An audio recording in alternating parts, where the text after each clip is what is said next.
បាទជំរាបសួរពុកម៉ែបងប្អូនទាំងអស់គ្នាអញ្ចឹងមុននឹងយើងធ្វើការចាប់ផ្ដើមទៅលើមេរៀនរបស់យើងអញ្ចឹងជាដំបូងខ្ញុំនឹងធ្វើការបង្ហាញចំណុចខ្លះៗមុននឹងយើងចាប់ផ្ដើមទៅលើការងារ Revit Structure បាទអញ្ចឹង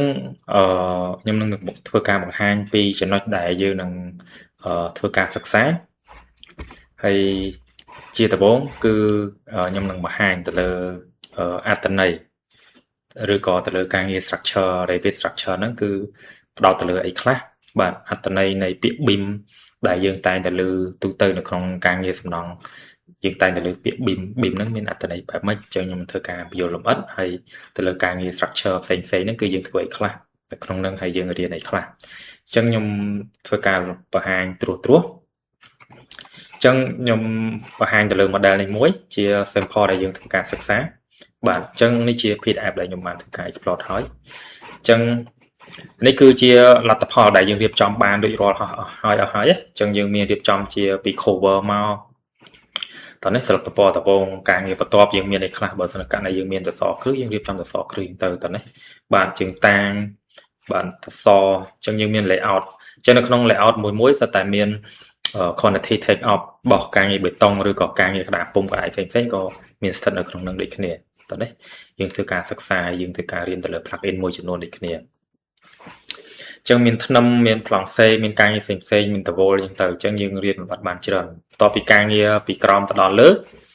គឺយើងនឹងចូលទៅការងារបន្ទាប់គឺទៅលើការងារសរសៃដែករបស់យើងបាទអញ្ចឹងនៅក្នុងហ្នឹងគឺយើងនឹងធ្វើការគូសចេញពីជើងតាងបាទជើងតាងយើងមានមកភេទយើងធ្វើការផ្អិតលំហាញទាំងអស់គ្នានៅក្នុងហ្នឹងបាទមានសមានថ្នាំអញ្ចឹងទៅតោះនេះមាន detail ការងារផ្សេងៗនៅក្នុងហ្នឹងចឹងមានទៅលើការ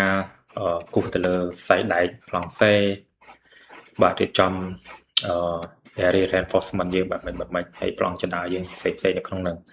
ចឹងនេះជា sample ខ្លះនៅក្នុងមេរៀនរបស់យើងអញ្ចឹងខ្ញុំបកមកកាន់ជានៅក្នុងកម្មវិធី Revit វិញអញ្ចឹងនៅក្នុងហ្នឹងគឺរាល់ការងារទាំងអស់គឺខ្ញុំអត់បោះជា template ឲ្យទេបាទមានន័យថាវីដេអូដែលខ្ញុំបង្ហាញគឺខ្ញុំធ្វើការបង្ហាញពីក្រោមរហូតទៅដល់លើតោះនេះពីក្រោមរហូតដល់លើមានថានៅពេលដែលយើងបើកថ្មីមកគឺអត់មានអីទាំងអស់តោះនេះនៅពេលដែលយើងបើកថ្មីមកគឺការងារយើងគឺថ្មីអត់មានអីទេតោះនេះឧទាហរណ៍ថាខ្ញុំបើក file ថ្មីមួយបាទចឹងនៅក្នុង file ថ្មីនេះឧទាហរណ៍ថាខ្ញុំចុចទៅលើ structure ហើយខ្ញុំចុចយកថ្នាំមួយខ្ញុំមកធ្វើការជ្រើសរើសចឹងនៅក្នុងនេះអត់មានទេឃើញអត់មាន family ទេចឹងខ្ញុំធ្វើការបង្ហាញពីរបៀបនៃការload ពី family យើងមកតោះនេះកម្មវិធីខ្ញុំបង្ហាញពីការបង្កើត family សសរគ្រឹះបាទចង parameter អីបែបម៉េច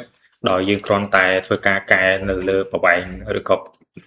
កែទៅលើ parameter របស់យើងគឺតន័យទាំងអស់គឺនឹងដូរដូចគ្នាឧទាហរណ៍ថាដូចសសរគ្រឹះនេះខ្ញុំចង់ដូរទៅទាំងអស់ឧទាហរណ៍ខ្ញុំចង់បានសសរគ្រឹះជម្រៅប៉ុណ្ណឹងខ្ញុំចង់បានជ្រៅជាងហ្នឹងអញ្ចឹងយើងគ្រាន់តែធ្វើការចុចនៅលើសសរគ្រឹះយើង edit ថៃមកឧទាហរណ៍បាទចង់បាន thickness ហ្នឹងជ្រៅមួយឧទាហរណ៍ថា10ម៉ែត្រចេញវាយ10ដល់មកអញ្ចឹងទិន្នន័យទាំងអស់គឺនឹងរីកទៅនេះឃើញវែងជាងមុននេះបាទអញ្ចឹងខ្ញុំនឹងធ្វើការបង្ហាញលម្អិតពីការកែទៅលើទិន្នន័យទាំងអស់ហ្នឹងហើយឧទាហរណ៍ដូចទៅលើជើងតាងរបស់យើងអញ្ចឹងបាទអញ្ចឹង file cap យើងចង់បានតម្រងបែបម៉េចគឺខ្ញុំនឹងបង្ហាញលម្អិតពីរបៀបនៃការបង្កើតរបៀបនៃការចង family ទាំងអស់ហ្នឹងដូចគ្នាទៅនេះអញ្ចឹងពីតែសរបៀបផ្សេងគឺយើងរៀនលម្អិតពីក្រោមរហូតដល់លើ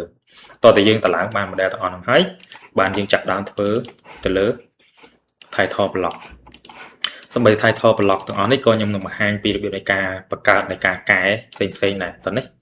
បាទនៃការបង្កើតនៃការបង្កែផ្សេងគឺខ្ញុំបង្ហាញលើដូចគ្នា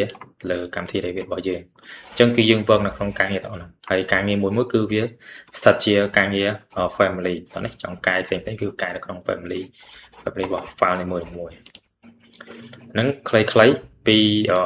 កម្មវិធី Revit របស់យើងអញ្ចឹងយើងធ្វើការស្វែងយល់ពីអត្ថន័យ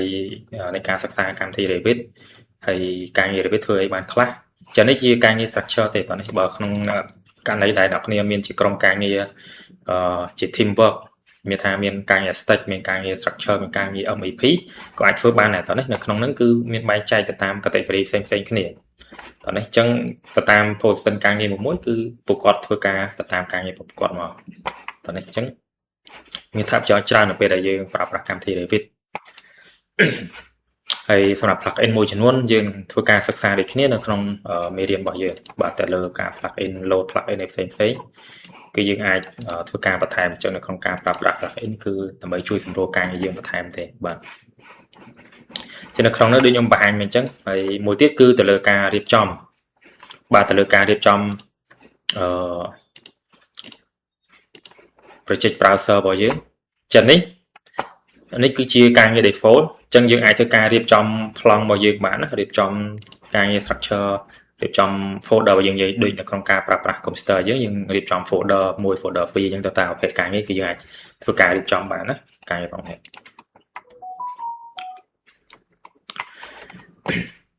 អូខេអញ្ចឹងនេះគឺ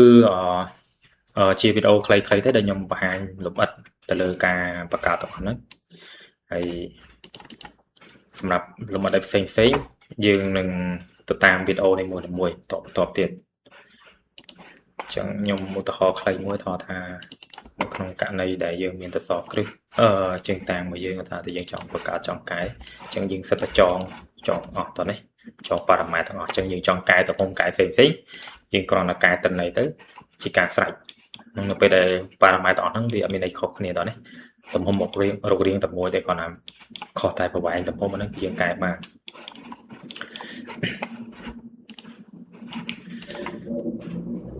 បាទអញ្ចឹងនេះខ្លីទេហើយ shortcut អីផ្សេងក៏ខ្ញុំបង្ហាញពីរបៀបនៃការកែ color កែផ្សេងនៅក្នុងនេះគឺយើងកែបានដូចគ្នាអញ្ចឹងសម្រាប់វីដេអូបង្ហាញពីមេរៀនរបស់យើងនេះគឺខ្ញុំគិតថាមានតែប៉ុណ្្នឹងទេអញ្ចឹងសម្រាប់វីដេអូមេរៀនយើងលម្អិតយើងធ្វើការទៅកាន់វីដេអូបន្ទាប់បាទអញ្ចឹងវីដេអូនេះគឺមានប៉ុណ្្នឹងបាទអរគុណ